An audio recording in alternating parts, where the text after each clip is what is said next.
So hello আসসালামু আলাইকুম viewers, আপনারা সবাই কেমন আছেন? আমি আল্লাহর রহমতে ভালো আছি।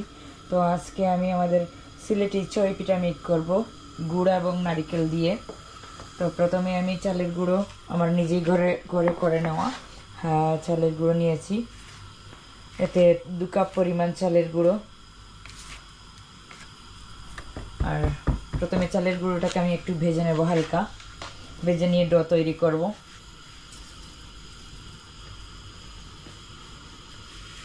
সবগুলো চালের গুঁড়োকে একটু হালকাভাবে ভেজে নেব।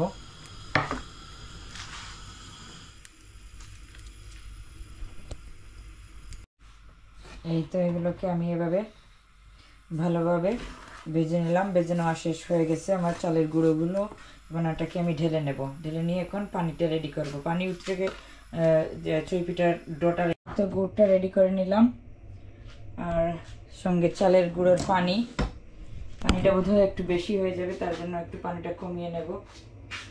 একটা মগের মধ্যে নিয়ে নেব।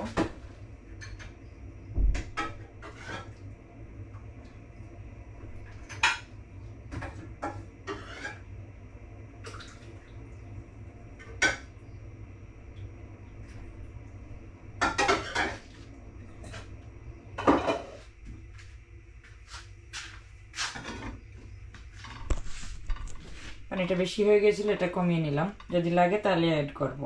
এখন একে একে গুড় আর নারকেলটা দিয়ে এটাকে মিক্স করে নেব। এই তো আমি গুড় আর নারকেলগুলোকে একটু ইয়ে করে নিলাম। এখন রাইসের ফ্লাওয়ারগুলো দিয়ে দেবো, ময়দা গুঁড়িগুলো এর মধ্যে অ্যাড করে নেব। এই যে ভেজে নেওয়া গুঁড়িগুলো এর মধ্যে দিয়ে এটাকে একটু সময় আমি ফুটাতে দিয়ে দেব, দমে দিয়ে দেব। এইভাবে ঢেকে দমের মধ্যে রেখে দেব 15 মিনিটের মতো। ভাত যেভাবে ফুটানো হয় ঠিক সেইভাবে। এই তো আমার ইয়েটা ফুটে গেছে, আমি এটাকে নামিয়ে নেব।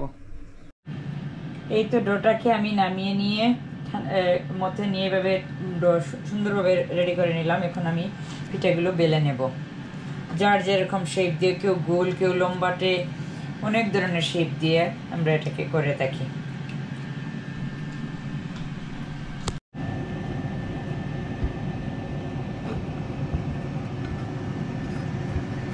এই তো এভাবে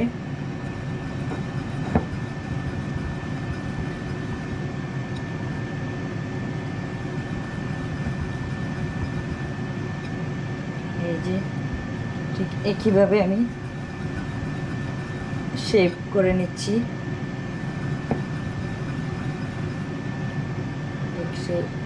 এবং হাত দিয়ে একটুভাবে চেপে দিলে হবে। আমার এটা একটু ফেটে গেছে, একটু ভালোভাবে মেজে নিতে হবে, কারণ নারিকেল দেওয়া এর মধ্যে।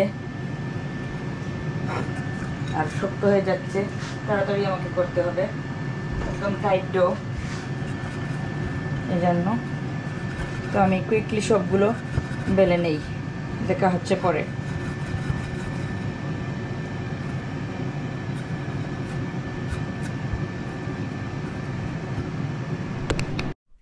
এই তো আমি আজকে রাইস কুকারের মধ্যে আমি এটাকে স্টিম করে নেব 20 মিনিটস।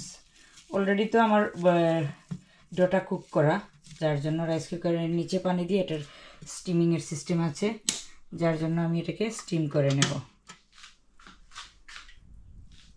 তো দেখা হচ্ছে পরে 20 মিনিটস পরে। আমি আমার পিঠাগুলোকে এখন চেক করে নিচ্ছি। আই থিঙ্ক কুক হয়ে গেছে, 20 মিনিট হয়ে গেছে। এবং এভাবে যদি আপনারা পিঠাটা বের করে নেন একটা প্লেটের উপর, যদি ক্লিয়ারলি বের হয়ে আসে তাহলে বুঝবেন পিঠাটা হয়ে গেছে। হ্যাঁ, আমার পিঠাটা হয়ে গেছে, কুক হয়ে গেছে। তো আমি সুইচটা অফ করে দেব, আর এভাবে একটু সময়। হ্যাঁ, আমার পিঠাটা হয়ে গেছে।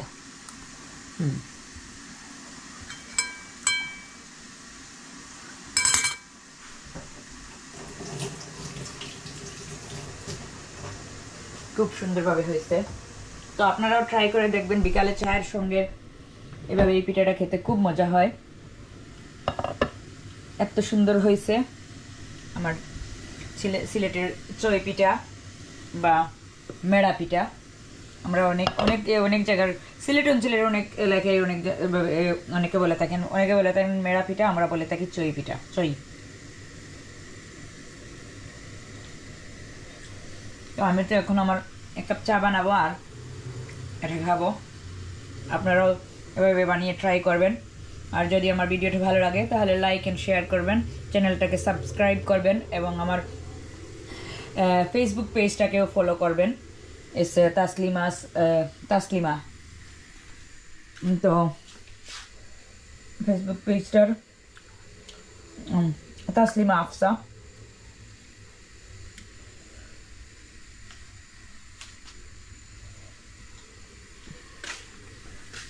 তো দেখা হবে অন্য আরেকটা ভিডিওতে। আল্লাহ হাফেজ। এই তো আমার পিঠা, আর এইখানে অল্প কয়টা বাকি রয়েছিল সেগুলো।